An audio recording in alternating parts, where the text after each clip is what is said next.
Good morning. Can we get your attention?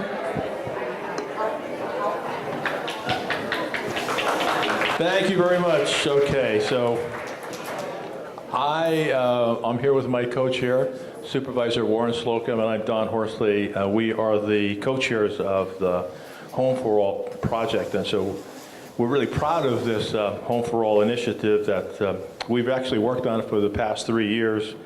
And it's really brought people together from all sectors of our community to talk about housing challenges, and we've discussed ways to create more homes that people can afford. And if we can do that, then folks who commute into San Mateo County can work closer to their jobs and to reduce congestion and making San Mateo County a great place for all of us to live in. And we really are excited about the progress that we've made in developing and supporting solutions for housing, from home sharing and second units to moderate density infill housing and high density transit-oriented development. So in spreading the word, this is one of the things we've done is we've had convenings pretty much like this. We've had community dialogues in communities. We call it community convenings, and we've done it about, I think, about 5 or 6 cities.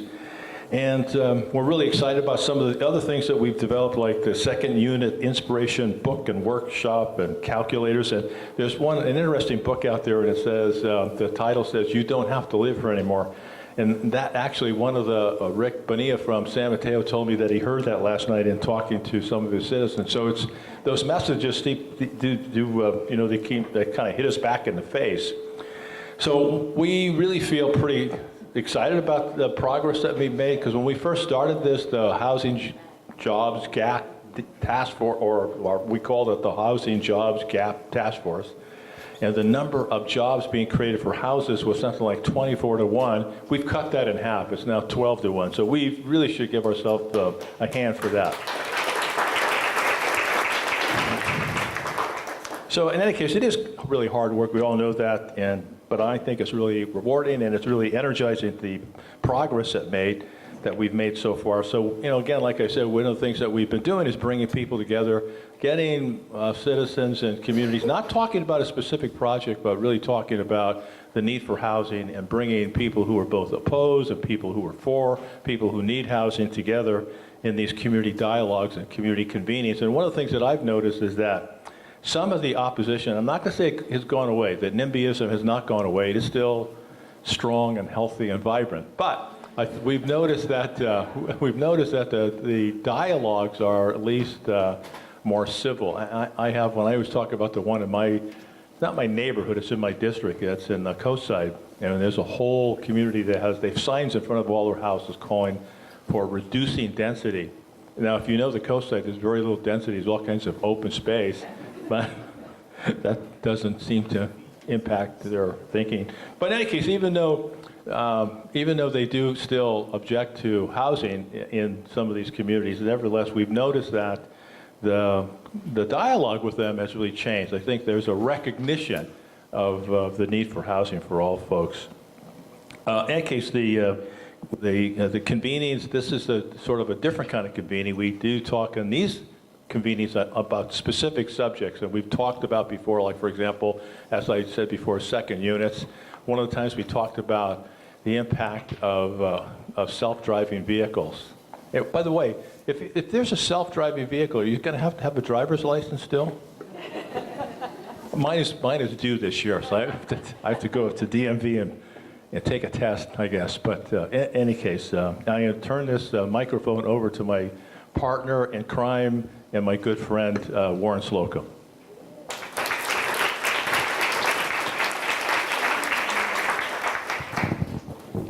Thank you, Supervisor. Thank you, everybody, for attending. It's great to see there are 160 people here in attendance this morning. Quite a great turnout, and thank you to the Home for All team, Peggy Jensen, Jessica Mullen, Pat Brown, Bill Lowell, Ken Cole, and a lot of other folks who put in a great deal of work to make this happen for you. And I have to tell you this morning, Pat, that the breakfast is the best ever. Thank you.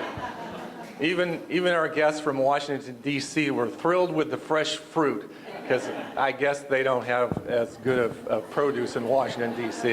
In any case, we are thrilled, Supervisor Horsley and I and the entire team are thrilled to welcome back to San Mateo County Dr. Moira O'Neill and Dr. Mackenzie Price from the Frameworks Institute. And if you were able to attend last year's convening, you probably already know that Frameworks is a Washington, D.C. based social science research institute that identifies the most effective ways to talk about complicated social issues such as criminal justice, climate change, immigration, and of course, housing.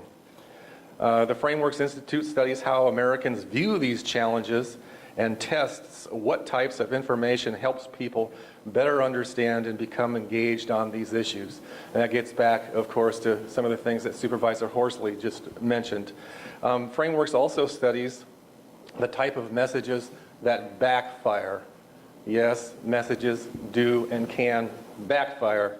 And what we've found out is that these messages, when they backfire, create the opposite of the desired response from the people in the audience, from the listeners.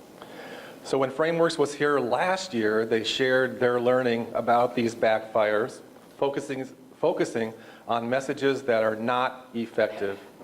And this year, Frameworks has returned to share some learning from their just completed, hot off the press, multi-year research project to help us better understand what housing messages are, in fact, effective, so that we could all use them. We're intrigued to hear what they have learned during this past year and how it might inform us and help us with our housing challenges here in San Mateo County. And doctors, we're thrilled to have you here. Let's give it up for the Frameworks Institute.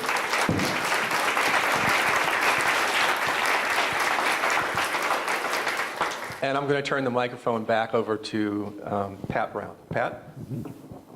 I have my own microphone. Good morning. Good morning, everyone. Of course you do. So happy to welcome you on this beautiful sunny morning. I hope you, like I, am enjoying the sunshine for a change, and we're really thrilled to have you here. As in the past, we have a pretty full room, and I'll just let you know that we're happy to have the full room, but that means that we will certainly want you to be taking care of your own needs during the morning. So if you feel the need to get up and maybe get some more of that delicious buffet that's back there, or move around into the facilities out in the central hall, please do that during the morning. So in your packet, we have thorough bios of all the presenters this morning. You'll have a distinguished crew of people who are here. We have an agenda for the morning. We have a copy of some of the slides that will be used during the presentation so that you don't have to be furiously taking notes. We have a copy of our Home for All brochure and a meeting evaluation form. And I'm just going to hit on that one just a little bit. You may know, we say this every time, but we take your feedback on these meetings very seriously.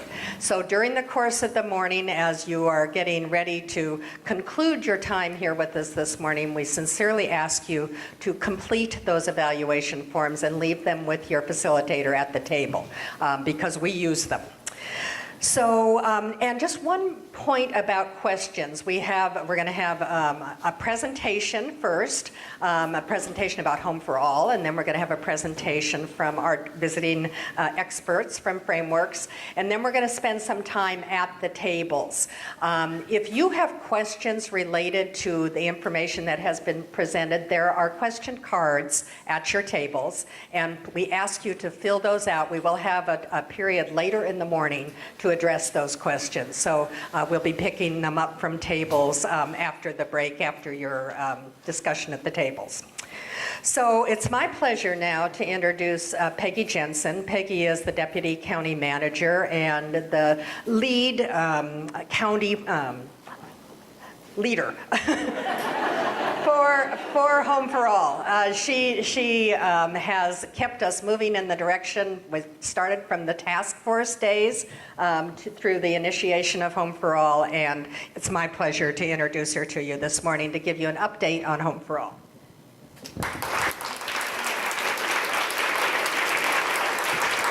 Thank you very much, Pat. I am pleased to be one of many leaders of Home for All, as Supervisor Slocum said. Since many of you have been to this event, one of our events before, one of our Home for All events, some of the information I'm going to share with you is a repeat. Hopefully some of it is an update. I want to take a few minutes to remind you that Home for All is a community collaborative. We're working with all of you and a lot of partners who actually aren't able to be here today to close the jobs housing gap in San Mateo County. And as Supervisor Horsley said, we are making progress on this. When we started this work about 4 years ago, our gap was 24 jobs for every new housing unit that was constructed. As of 2017, that gap has closed to 12 jobs for every new housing unit that was constructed. We rely on the federal government and the state government to get us our housing data, because we want to use consistent data. We do not have data for 2018 yet, but we hope to get it shortly. And we hope that that gap is going to continue to close for 2018. I'd like to take a few moments to talk about how that gap has been closed. First of all, San Mateo County, since 2014, there have been over 7,529 new housing units built. And what you can see on this chart, probably hard to see in the back, is that the blue area are market rate homes. And those are the homes, that's where the largest number of homes that have been built. But what I want to draw your attention to is the yellow and the light purple and the sort of brownish gold line at the bottom. That's affordable housing, very low and moderate income housing. That's really started to tick up and tick up recently in the past couple of years. And that's something that the Board of Supervisors have contributed to substantially. I'll talk about that in a minute. But also many of you have been involved in too. The other thing, in thinking about our friends from Frameworks being here today, I wanted to try to figure out how to talk about 7,500 units in a way that might make some sense. So I went back and I looked at what's our population in our cities in San Mateo. And 7,500 units equates to about the entire population of the town of Half Moon Bay. So that gives you kind of a sense of what that means. I hope by the time we get our 2018 data that we'll be close to have built enough new units to house the entire population of Millbrae. So hopefully we'll be going forward in that direction, and we'll be able to report that next time. So we talked about affordable housing. The Board of Supervisors has committed over the past 5 years over $110 million to affordable housing projects. They're going to be adopting their next budget in June, and we anticipate that that number is going to increase probably close to 150, maybe slightly more, $150 million. As you notice, those lines were ticking up on the last slide. It has contributed to 2,000 new affordable units and preservation of almost 600 new or renovated units. And that in turn will house over 5,500 people who had not probably had access to affordable housing before. So another area, as the supervisors mentioned, that we've been working on is second units. And I wanted to share another graph with you.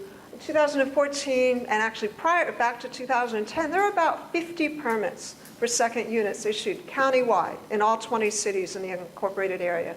What we've seen since all the work, on all the focus, a lot of focus has been on second units through the publications that our group has done, through significant changes in state legislation.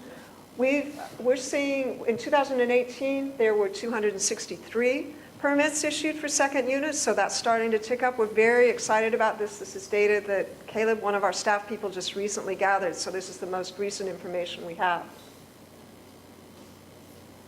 Another component of Home for All that we feel, we've been very fortunate to work with our partners at Common Knowledge Plus and to work with, actually at this point, 7 city partners and soon to be 9, are community conversations. What we've heard from our partners in the cities after they've had community discussions, which are listening and learning meetings, that in many places it has created a fundamental change in the way the community works together around housing.